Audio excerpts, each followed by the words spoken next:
Hi, it's Sam Ovens, and I wanted to shoot this quick video for you to talk about something that I think all of us as entrepreneurs are guilty of, and that's inventing things to do to avoid the important. So the easiest way I can describe this to you is with the example of a young man and him wanting to ask his crush out on a date. So, you know, the simple way to ask his crush out on a date would be to simply smile, walk over to her, introduce himself, and then ask if she wants to go out on a date. That's the simple way, and that's, you know, what's important in that situation. However, what the young man does is he joins the school football team. He gets really good at football in hope of getting noticed by the girl. He joins the gym and starts working, you know, on his body, and he saves up for a new car, and he's always polishing his car, and all of this in hopes of her noticing and her coming over to him and saying, "Hey, I noticed you, I'm so-and-so, and would you like to go on a date?" Now, I'm sure we both know which method is the easiest. It would just be to simply smile, walk over to the girl, introduce yourself, and ask to go on a date. This would take hardly any time. It would get what you want a lot quicker and without focusing on all of these other things. So, you know, that's a classic example of inventing things to do to avoid the important. And the same is true in business.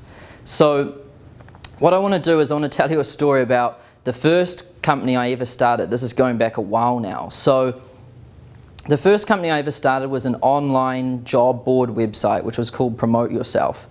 You won't find it online anymore. It was over ages ago. Well, when I started that company, I invented so many things to do to avoid the important. I got the logo perfect. I spent about 8 months working with a developer getting the website looking just amazing. We had tons of features. Our graphic design was spot on. We were mobile responsive. Our logo. We had a Facebook page. We got business cards printed. We even got brochures printed, and I even got mugs and t-shirts printed. And I did all of this stuff just because I was avoiding what was important, and I knew what was important was simply going out into the market and talking to prospective customers and seeing if they were interested in using my website. Now, I knew kind of in my head that that's what I should be doing, but I invented so many things to do to avoid that important thing. And in fact, I invented about a whole year's worth of things to do to avoid doing what I could have done on the first day.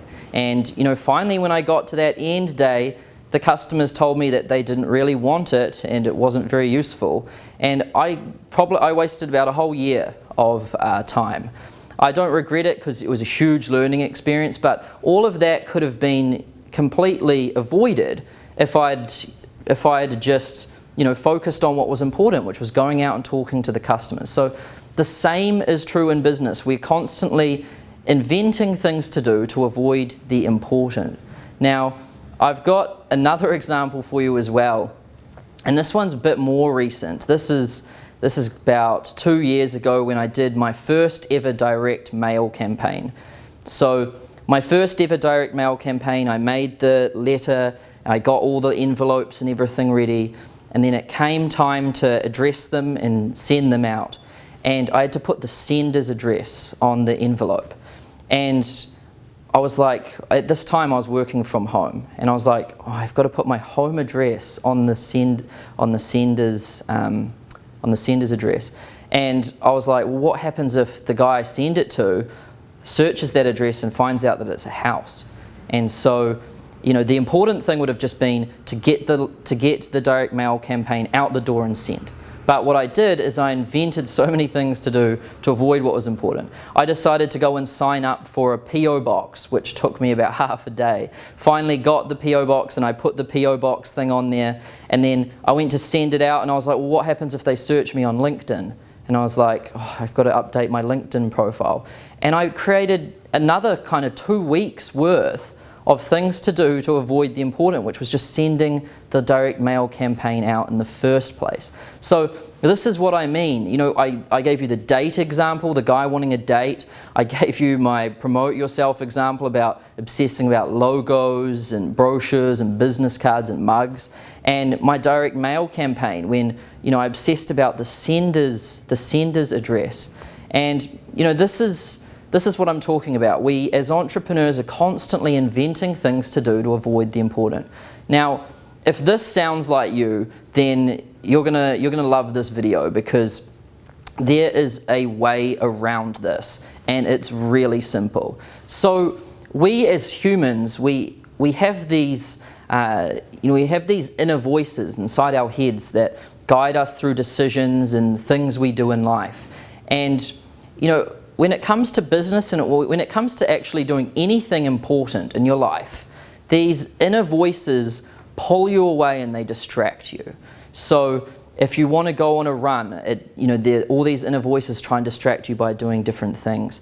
I mean, sometimes when I sit down to do something important, you know, the inner voices inside my head tell me, well, I should go get a haircut, or you know, I should go and get a new shirt, or you know, I should do things that are just completely irrelevant to what's important.